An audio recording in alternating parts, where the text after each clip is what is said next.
Unsullied are young. The masters learn their fears. One boy hates high places, one is frightened of the ocean. They throw him in the water. But I had no fears. I was never the biggest, never the strongest. But I was bravest, always. Skoro sodziewi broza?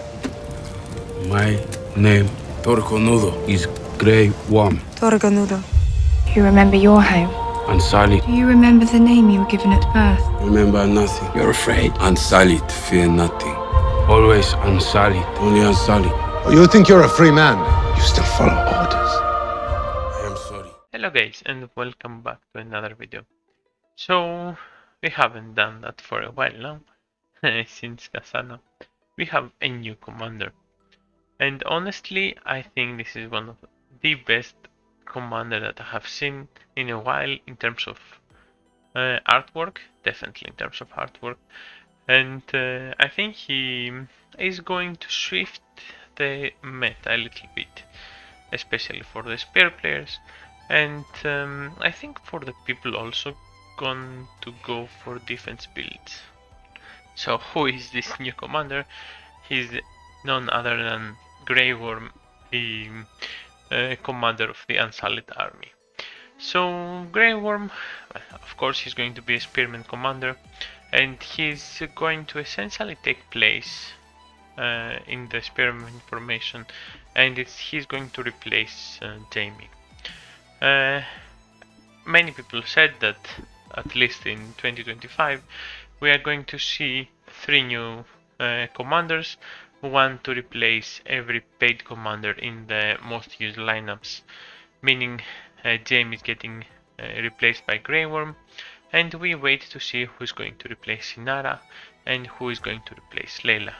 But for now we have Grey Worm on our hands, and his stats are going to be let's say good, but I'm glad that they are not better actually. We have seen a shift in the meta that we have many commanders that's going to give you damage against your counter or reduced damage against when you are getting countered. So seeing Grey Worm being a stat commander, giving you spearman defense and spearman health by 50% and a total attack increase by 25, gives me some hope for balancing a little bit the overall situation, where sometimes spearmen could counter infantry and infantry could counter cavalry. So it's a really good thing that Grey Worm stats are going to be strictly just stats and not percentage reductions or increases against troop types. So in terms of his skills, he's going to deal a good amount of damage, I think. I don't see him really good as a rebel leader killer, but we'll have to see, of course, in that department to see exactly what he's going to do. So we have the piercing spear. He's going to increase to deal some points of damage against the enemy in a straight line, and he's also going to stun for 3 seconds. 3 seconds is really good, but again, not something we're looking for in the rebel leader department. The armor piercing spear though sounds very interesting, because she's going to reduce the target's defense by 2000, lasting for 5 seconds, and it cannot trigger more than once every 5 seconds, which I think that bottlenecks the overall ability. Grey Worm spear is extremely sharp, and its attack has a 40% chance to make the target bleed, causing him to take some damage per second. And last but not least, he's going to increase the prowess of all allies by 180. All in all, nothing great in my opinion. I don't see him getting used on any formation against rebel leaders, but maybe he's actually good against other people in the training grounds. We'll have to see about that. And of course, what we all care about is the blood trial. When allied lineups receive healing, the lineup's normal attack changes to weakness attack version 2 for 6 seconds. So we have a new thing here, which is weakness attack version 2.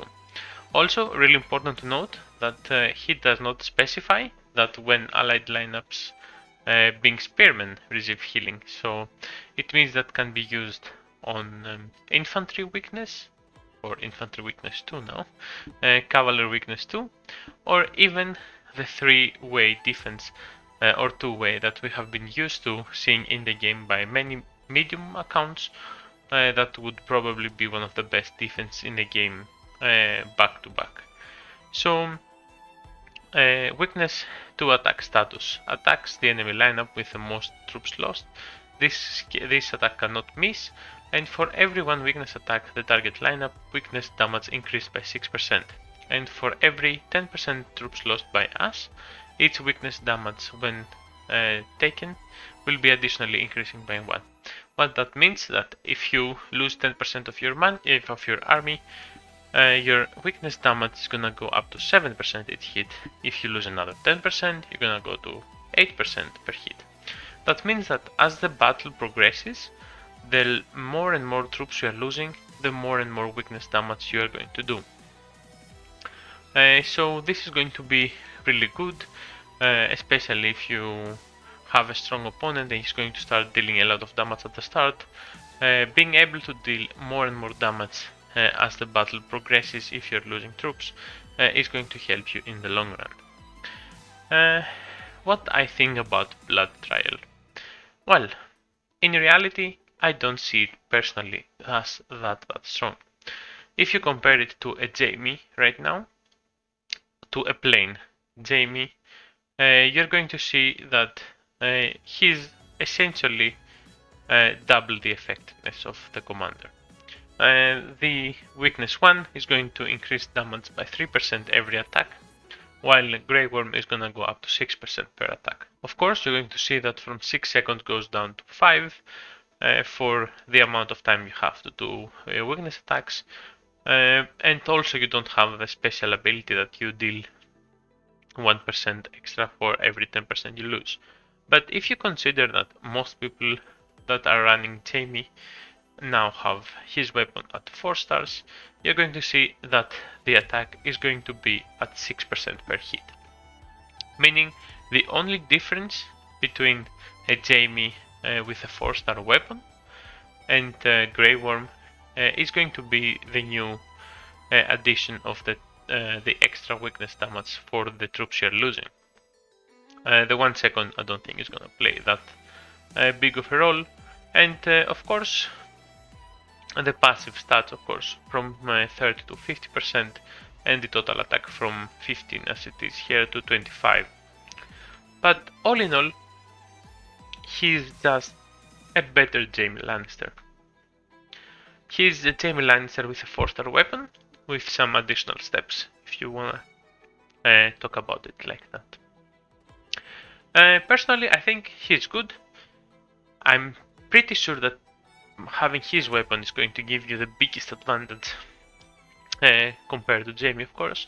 But as to this time of the video, we don't have any weapon for Grey Worm, but I am expecting to have it at some point in the game. All in all, to conclude this quick look on Grey Worm, I think his look is amazing. I will put how it looks in the game as well. But his artwork is amazing. His overall strength is good. It's not too overpowered, which is something that I was really hopeful to see. Something that will actually balance a little bit the fights between people and have a normal, if you can say that, commander at this point. So I think that pretty much covers Grey Worm in the first look. His tavern stats are what would you expect from a commander at his power. He's going to give you combat rate, aptitude and finance. Combat rate at 4 stars, finance and aptitude at 5 stars. I would want here to see leadership as well instead of aptitude or leadership, but it is what it is, I guess.